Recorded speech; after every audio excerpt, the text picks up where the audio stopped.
Welcome students. तो आज हम स्टार्ट करने जा रहे हैं science for 9th class.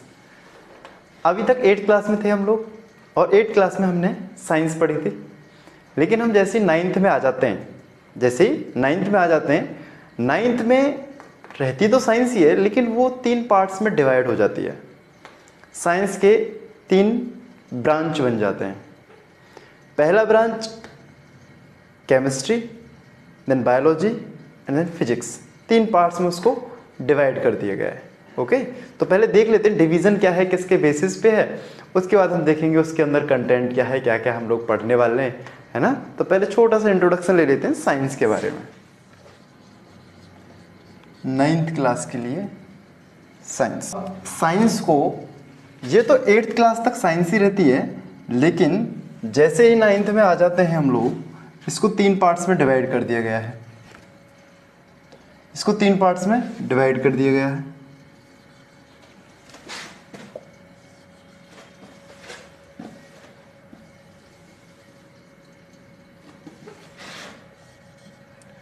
First part इधर केमिस्ट्री,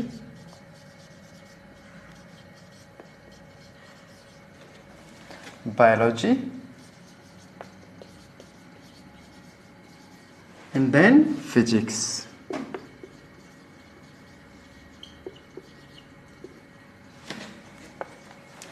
बच्चों केमिस्ट्री क्या है? जैसे हम लोगों ने देखा होगा कि जितने भी मैटर इस वर्ल्ड में, इस दुनिया में एग्जिस्ट करते हैं, सबका कुछ ना कुछ केमिकल प्रॉपर्टीज रहता है। तो जिसमें हम केमिकल प्रॉपर्टीज का स्टडी करें, किसी मटेरियल के नेचर का स्टडी करें और रिएक्शंस के बारे में जानें, तो हम उस ब्रांच को क्या कहते हैं, जिस ब्रांच में हम ये सब पढ़ते हैं उसको बोलते हैं chemistry, which deals with the properties of matter and nature of matter. तो केमिस्ट्री में क्या होता है? Properties and nature of matter. वैसे बायोलॉजी में हम लिविंग ऑर्गेनिजम्स के बारे में जानते हैं, लिविंग एंटिटीज के बारे में जानते हैं, जो लिविंग रहते हैं, जिनके अंदर जान है, जो सांस लेते हैं, जो मूवमेंट कर सकते हैं, या फिर ऐसे भी होते हैं जो नॉन मूवेबल होते हैं, उनके बारे में हम स्टडी करेंगे। प्लस उनके अंदर होने वाली रिएक्शंस के बारे में हम बायोलॉजी में स्टडी करते हैं। बायोलॉजी में जैसे हम लोग सांस लेते हैं, कैसे ले रहे हैं, तो biological reaction and the functioning of their body.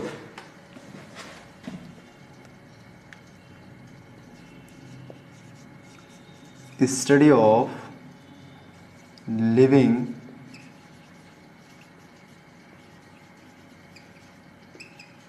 organisms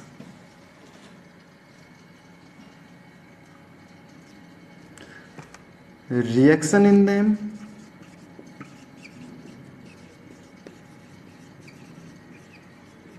and functioning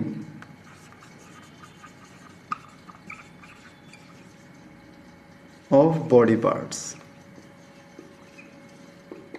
body parts में जो भी फंक्शनिंग हो रहा है, जो भी रिएक्शन हो रहा है, वो सब हम स्टडी करेंगे। फिजिक्स में हम लोग क्या स्टडी करते हैं? फिजिक्स में हम लोग स्टडी करते हैं नेचुरल फिनोमिनास के बारे में, इनको मेजर किया जा सकता है, जिनके बारे में हम जान सकते हैं, जिनको ऑब्जर्व कर सकते हैं। Okay, so we study about the observation,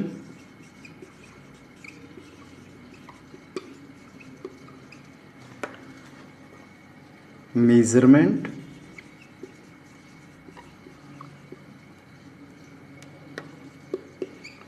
of natural phenomena।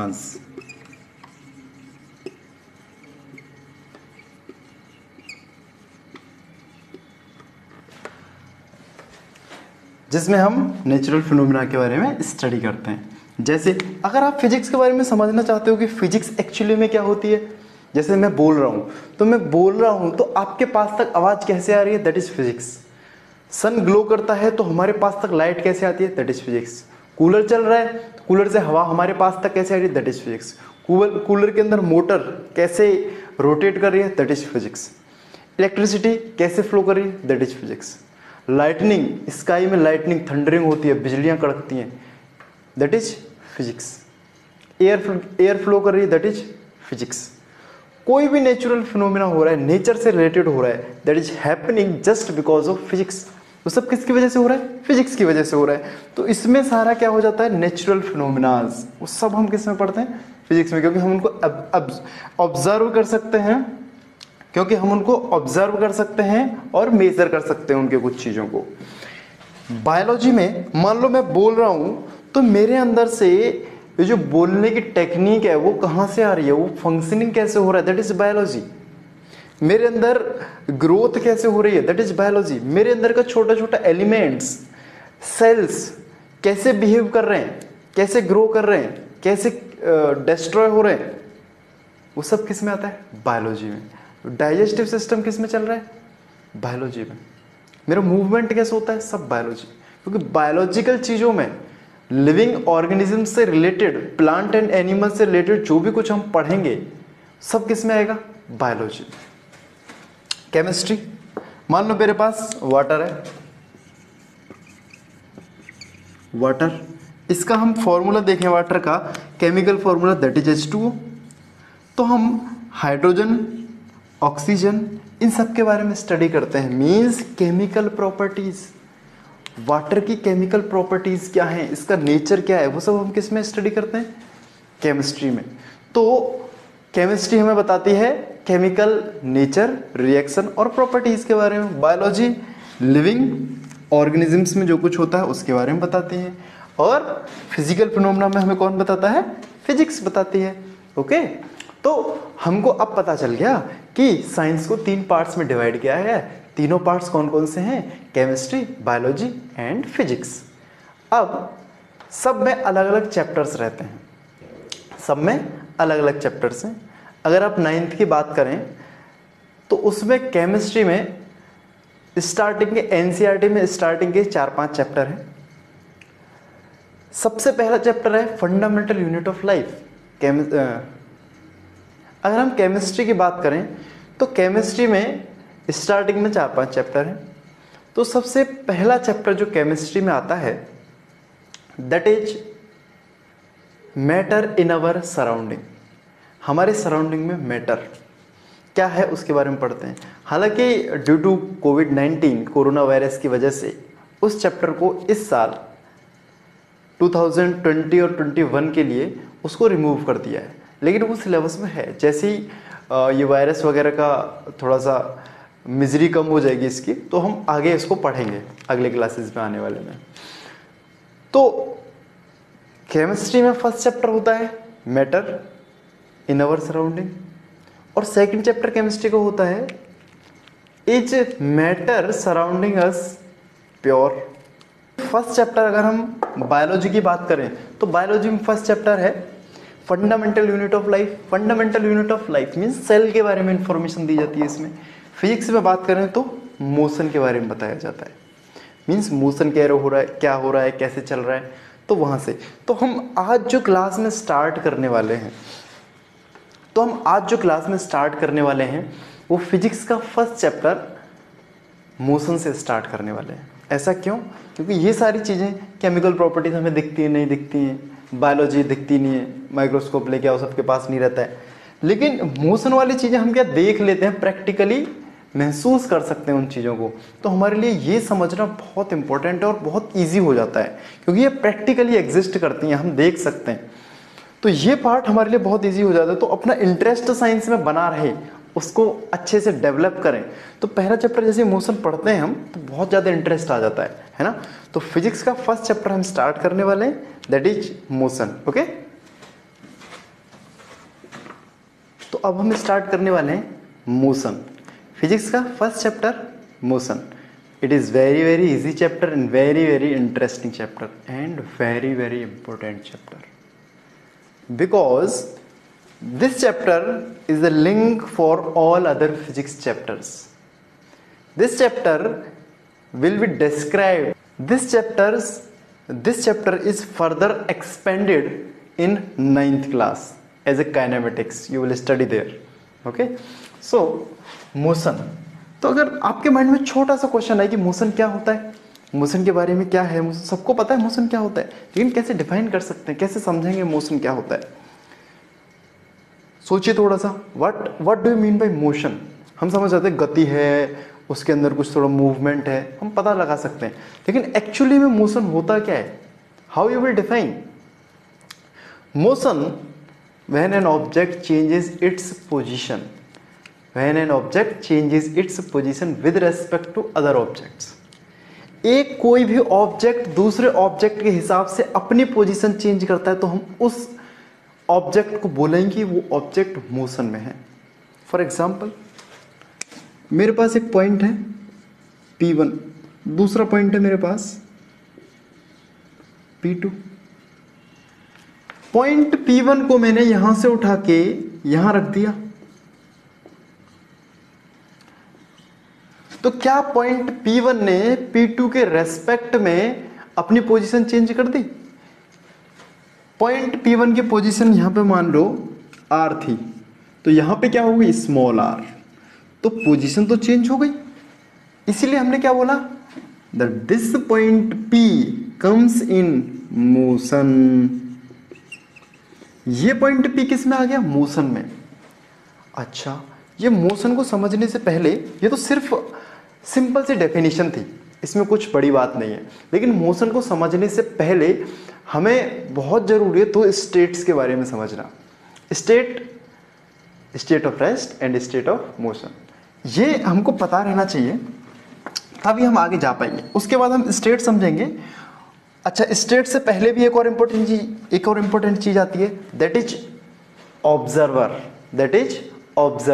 है ना। पहले उसके बारे में देख लेते हैं, बाकी की चीजें तो बाद में देखेंगे। अब मोशन के बारे में हमें थोड़ी सी जानकारी मिल गई कि एक पॉइंट दूसरे पॉइंट या फिर एक ऑब्जेक्ट दूसरे ऑब्जेक्ट के हिसाब से अपनी पोजीशन चेंज करे तो हम बोल देंगे वो ऑब्जेक्ट मोशन में। लेकिन कौन सा पॉइंट लें और कौन सा ऑब्जेक्ट लें जिसके हिसाब से अपनी पोजीशन वो चेंज करे, उसको हम बोलेंगे ऑब्जर्वर या फिर reference point. That is very very important, it is very very important, object और रेफरेंस पॉइंट। इसके बारे में पहले थोड़ा समझ लेते हैं, फिर लिखेंगे बाद में। पहले इसके बारे में थोड़ा समझ लेते हैं। जैसे मान लो यहाँ पे अच्छा सा किसी घर बना हुआ है जंगलों में, एकदम बढ़िया तरीके से। जो ऑब्जर्वर होता है ना, वो सारी चीज़ें देखता है। आप इसको समझ सकते हैं एज ए वॉचमैन। जैसे वॉचमैन होता है, वो सारी चीज़ों को देखता है कि कौन क्या कर रहा है ना। रात में वॉचमैन बिल्डिंग के आगे रहता है, तो उससे हमें पता चलता है कि वो क्या करने वाला है। कोई भी इंसान अंदर ना आ जाए बिना पूछे, कोई अनवांटेड थिंग ना हो जाए, तो वो वॉचमैन वो करता है। लेकिन यहाँ पे जो ऑब्जर्वर है, वो सिंपली देखता है कि हो क्या रहा है पूरे नेचर में, पूरे एनवायरनमेंट में। उसके हिसाब से हम चीज़ों को देखेंगे। मान लो यहाँ किसी का घर बना हुआ है, ये मान लो किसी का घर बना हुआ है। अब इसके बाहर चारों तरफ लोग खेल रहे हैं, बहुत खुश होके लोग खेल रहे हैं। यहाँ पे कोई भी एक इंसान जाके, एक बच्चा जाके चढ़ गया, खेल में मजा आ रहा है सर मुझको, मैं तो इधर जाके बैठूंगा, तो वो इधर जाके बैठ गया आराम से। अब वो क्या कर रहा है, वो सबको देख रहा है। ये बच्चा सबको देख रहा है कि मेरे रेस्पेक्ट में चीजें कैसे कैसे हो रही हैं। ये पहले इधर था, फिर चल के इधर आ गया ये बच्चा। इसका मतलब क्या, ये यहां से उठ के यहां आ गया, तो इसको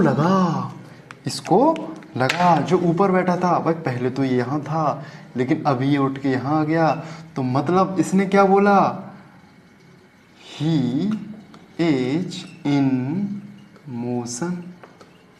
इसने चिल्ला के बोला कि ये मोशन में है ना। ये तो यही बोलेगा कि ये मोशन में है, मोशन में आ गया। क्यों? क्योंकि यहाँ पे एक पोजीशन इसने यहाँ पे रखी अपनी, लेकिन थोड़ी देर बाद इसने चेंज कर ली, इधर आ गया। तो इसका मतलब क्या है, उसके रेस्पेक्ट में इसने अपनी पोजीशन चेंज की। P1 से P2 चला गया, तो मतलब देखने वाला कौन है? ऑब्जर्वर। देखने वाला कौन है? ऑब्जर्वर। This is observer. ये कौन है? ऑब्जर्वर। ऑब्जर्वर देख रहा है कि किसी ऑब्जेक्ट ने P1 से P2 तक, P1 से अपनी पोजीशन चेंज करके P2 पे रख लिया। इसका मतलब यह है कि अगर किसी ऑब्जेक्ट को ऑब्जर्वर या फिर रेफरेंस पॉइंट, इसको हम रेफरेंस पॉइंट भी बोल सकते हैं, ऑब्जर्वर या फिर रेफरेंस पॉइंट के रेस्पेक्ट में अगर देखें तो हम बता सकते हैं कि वो ऑब्जेक्ट मोशन में होगा कि नहीं। तो मोशन पता करने के लिए हमें सबसे इंपॉर्टेंट क्या है? ऑब्जर्वर, रेफरेंस पॉइंट पता होना चाहिए। यस और नो? सबसे इंपॉर्टेंट ये है। तो अगर हम रेफरेंस पॉइंट को डिफाइन करना चाहें तो कैसे करेंगे? बहुत इजी। देखिए रेफरेंस पॉइंट को डिफाइन करना, it is the fixed point with respect to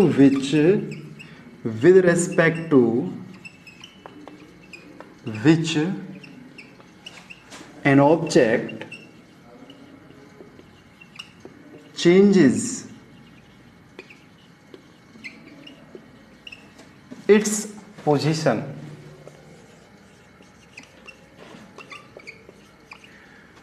with respect to which an object changes its position called observer या रेफरेंस पॉइंट। तो कैसे याद रखना चाहिए? जिसके हिसाब से हम देख रहे हैं, जिसके हिसाब से हम देख रहे हैं कि ऑब्जेक्ट अपनी पोजीशन चेंज कर रहा है, तो हम क्या बोलेंगे कि वो ऑब्जेक्ट मोशन में है या नहीं, वो चीज हम पता कर सकते हैं। अच्छा, अब ऑब्जर्वर के बारे में पता चल गया, तो ऑब्जर्वर के हिसाब से हम दो कंडीशन का पता लगा सकते हैं, स्टेट ऑफ रेस्ट और स्टेट ऑफ मोशन।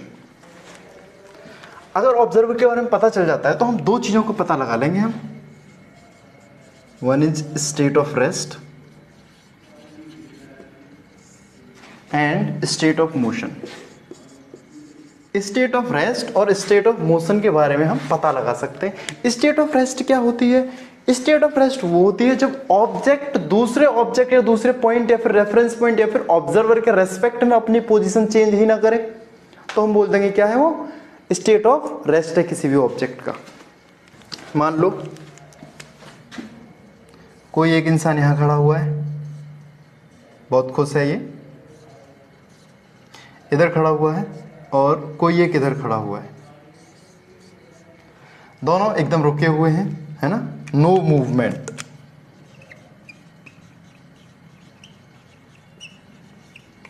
ये पोजीशन P1 पे है, ये P2 पे है। Means P2 is not changing its position with respect to P1.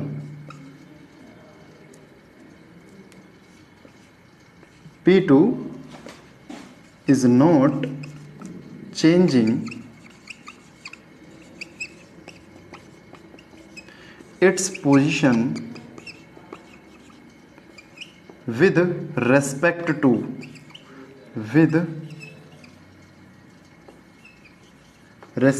to P1। अच्छा, विद रेस्पेक्ट टू का मतलब बहुत इंपॉर्टेंट है बच्चों।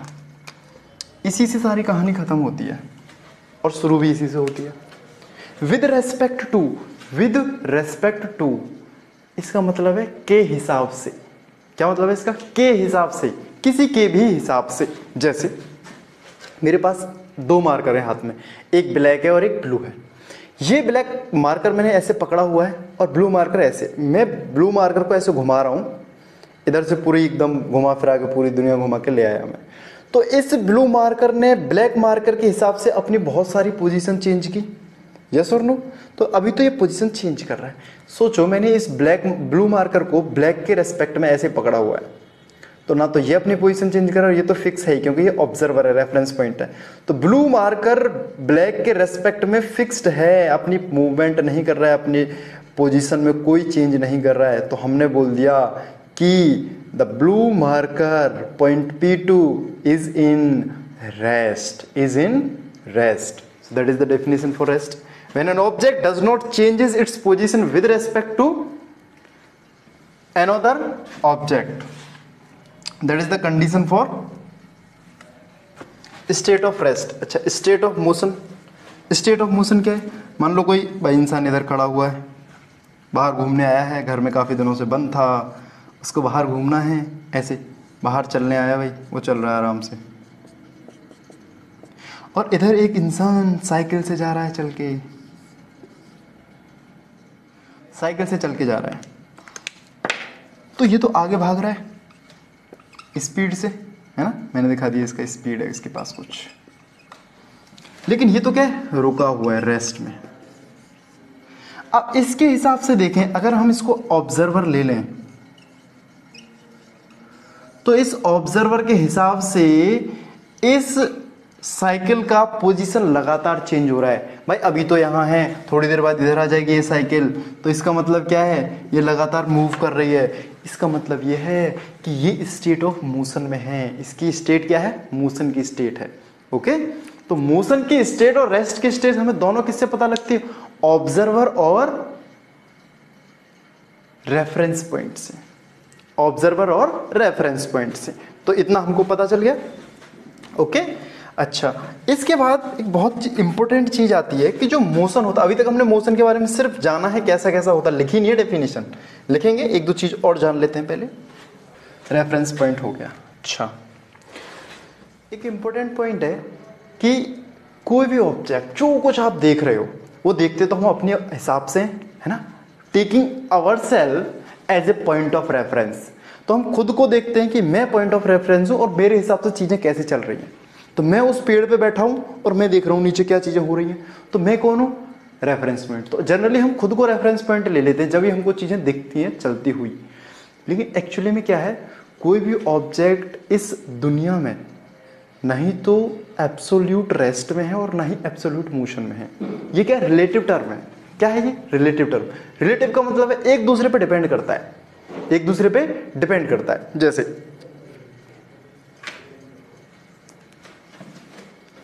मेरे पास दो मार्कर हैं, ब्लू एंड ब्लैक। ये मार्कर चल रहा है, ये मार्कर चल रहा है, किसके रेस्पेक्ट में चल रहा है, इसके रेस्पेक्ट में और मेरे रेस्पेक्ट में। ये वाला मार्कर चल रहा है, इसके रेस्पेक्ट में भी, मेरे रेस्पेक्ट में भी। और ये वाला मार्कर मेरे रेस्पेक्ट में रेस्ट में है। ठीक है, अच्छा, अब देखिए, मान लो मैंने इसको पकड़ के ऐसे घुमाया, तो ये दोनों मार्कर मेरे रेस्पेक्ट में तो घूम रहे हैं एक साथ रह के, दोनों मार्कर मेरे रेस्पेक्ट में तो एक साथ रह के घूम रहे हैं। लेकिन अगर मैं इससे पूछूं कि भाई आप बताइए ये आपके रेस्पेक्ट में चल रहे हैं कि नहीं, तो बोलेगा नहीं, ये तो हम तो एक साथ है ना, हम तो एक साथ हैं, हम तो नहीं चल रहे एक दूसरे के रेस्पेक्ट में। अगर हम एक दूसरे के रेस्पेक्ट में चलते तो हमारे बीच में दूरियां बढ़ती, लेकिन दूरी नहीं बढ़ी है। इसका मतलब क्या, हम एक दूसरे के रेस्पेक्ट में नहीं चल रहे हैं, तो किसके रेस्पेक्ट में चल रहे हैं, हम किसी और के रेस्पेक्ट में चल रहे हैं। तो हम अगर एक दूसरे को रेफरेंस पॉइंट लें तो हम दोनों किस में हैं, रेस्ट में हैं। ओके, तो कोई भी चीज इस वर्ल्ड में ना तो एब्सोल्यूट रेस्ट में है और ना एब्सोल्यूट मोशन में है। तो इसको हम नोट करके लिख लेंगे, बहुत इंपॉर्टेंट चीज है। Anything in this world is not in absolute rest और absolute motion. These terms are relative. These terms are relative to each other. एक दूसरे से रिलेटिव हैं। कैसे टर्म है, एक दूसरे से रिलेटिव है। भाई इसके हिसाब से पोजीशन चेंज करेगा तो वो मोशन में है, अगर इसके हिसाब से पोजीशन चेंज नहीं करेगा तो वो किस में है, रेस्ट में है। तो ये क्या है, रिलेटिव टर्म है। क्या है, रिलेटिव टर्म है। तो रेस्ट के बारे में अब हम लिख लेते हैं थोड़ा सा, रेस्ट क्या होता है ना। देखिए रेस्ट, रेस्ट इसमें लिखेंगे when an object does not changes its position with respect to, respect का मतलब क्या है बच्चों, हिसाब से, with respect to, with respect to observer और विद रेस्पेक्ट टू ऑब्जर्वर और रेफरेंस पॉइंट और surrounding.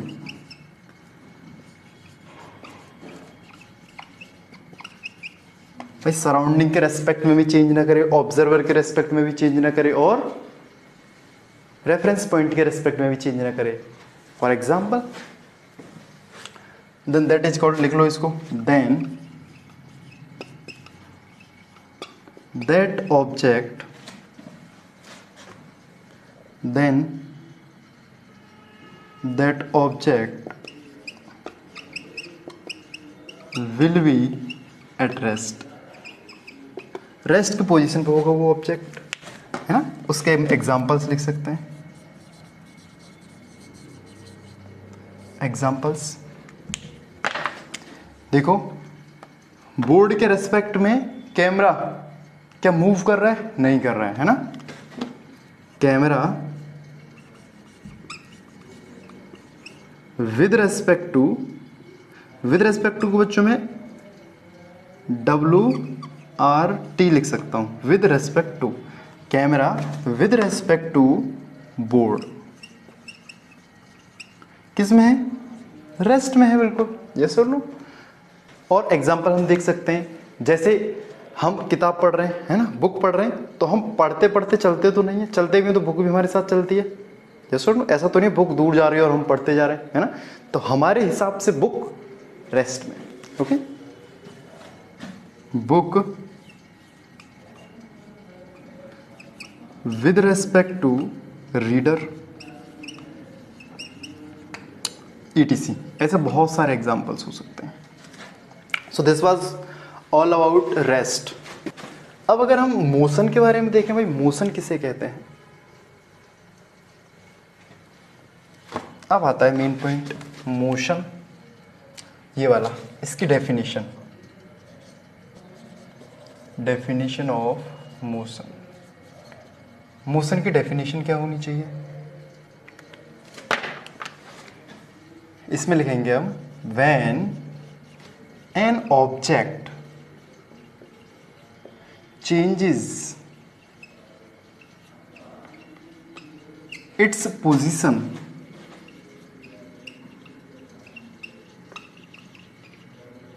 with respect to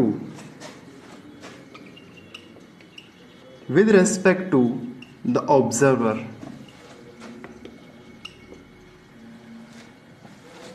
with respect to the observer, that object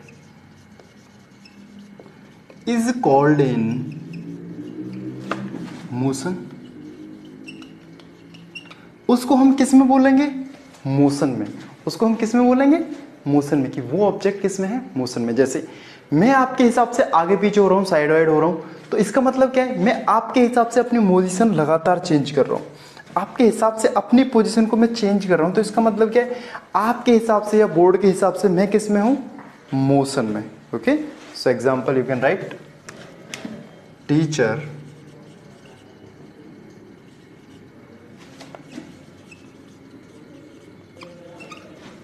walking in front of board,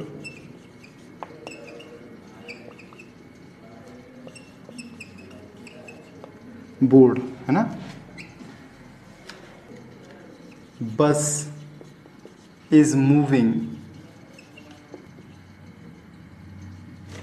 in front of us, ETC। ऐसे बहुत सारे examples हो सकते हैं। बस हमारे रेस्पेक्ट में मूव कर रही है, इसका मतलब क्या? बस मोशन में है। और मोशन और रेस्ट दोनों कंडीशन हमने बहुत अच्छे से समझनी है, इनको जल्दी से नोट डाउन। एक एग्जांपल के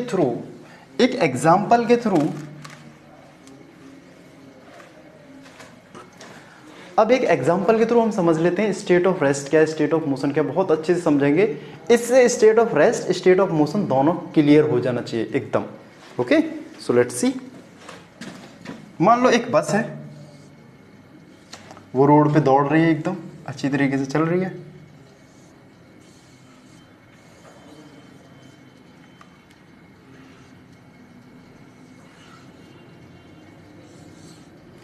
ये एक बस है,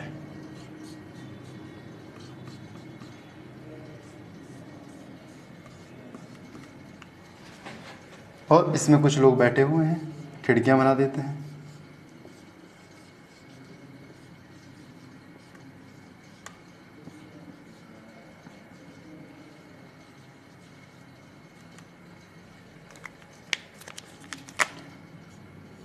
पूरी तरह से बस लगेगी आपको अभी। ओके, यहां पे कहीं साइड में आप खड़े हुए हैं, मान लो यहां कहीं आप खड़े हैं,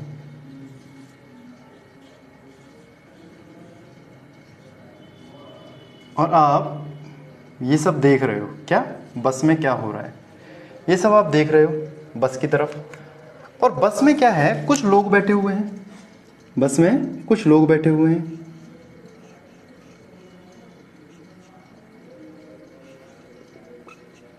दो लोग बैठे हैं बस में, ठीक है।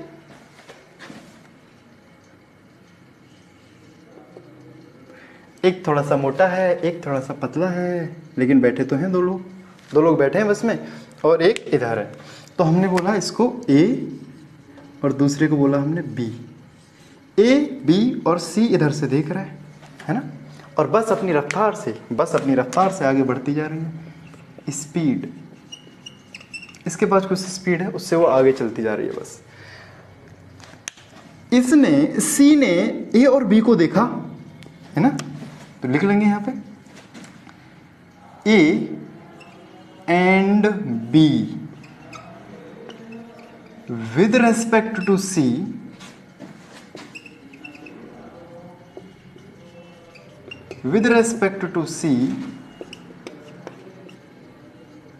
Are in motion. किस में है? मोशन में है। और A with respect to B, सोचो ए बी के हिसाब से तो नहीं चल रहा है। क्या हो रहा है उसमें? बैठे हुए हैं आराम से, भाई आगे बस जा रही है, एक इधर आप बैठे हो, उधर वो बैठा है। अगर मोशन होता दोनों में, यहाँ पे बैठे हुए दोनों लोगों में मोशन होता तो ये इसके रेस्पेक्ट में दूर चला जाता, लेकिन अभी तो दूर नहीं जा रहा है। इसका मतलब क्या? दोनों में मोशन नहीं हो रहा है। ये हालांकि पूरा सिस्टम आगे जा रहा है, लेकिन दोनों में आपस में मोशन नहीं हो रहा है। तो दोनों आपस में क्या है? रेस्ट में। दोनों आपस में कितने? रेस्ट में। Is in rest. तो दोनों आपस में किसमें है? रेस्ट में, है ना। तो हम इसको लिख सकते हैं यहां से, both in rest with respect to each other. और पूरा बस किसमें? मोशन में। इसके हिसाब से किसमें? मोशन में। मोशन। ये बोलेगा भाई कि ये बस किसमें है? मोशन में है। ये बस किस में है? मोशन में है। और दोनों आपस में किस में? रेस्ट में। So this is one of the very beautiful example you can understand about rest and motion. तो अभी तक हमको पता चल गया है कि रेस्ट क्या है, मोशन क्या है, ऑब्जर्वर क्या है, और मोशन अल्टीमेटली उसकी डेफिनेशन क्या होती है। ये तीन चार चीजें हमको पता चल गई। ये चैप्टर का बेस है। अगर ये आपको पता चल गया तो आगे आने वाली distance, displacement, vector, scalar quantity, speed, velocity, acceleration, uniform, non uniform motion, uniform circular motion, इन सब के बारे में हम अच्छे से पढ़ सकते हैं अगर state of rest, state of motion, observer, rest, ये सारी कुछ चीज़ें हमको पता है तो। ओके।